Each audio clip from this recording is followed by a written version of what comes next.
Uptown Swing. Level 3. This is our jamming month, which is about performanship.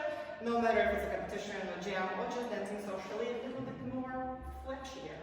Yeah, we started with taking Frankie's sixes and we added a break onto that, and that was kind of a callback to last month where we talked about musicality in those 4 8-count chunks. The breaks we had were stop and shake, mess around, and low downs. So go ahead and go back to level 1 videos and check those out. And then we decided to add another one. Yeah, we did also the 3 swing outs and a break. And then from that one we added a quick stop. It looks like this.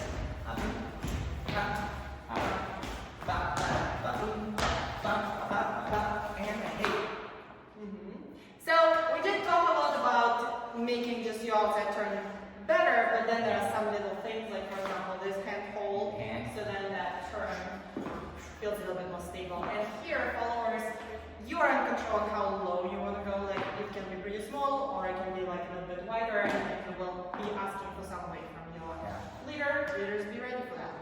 Yeah, there's in the hand we talked about you have to go a little faster through the turn compared to your regular outside turn.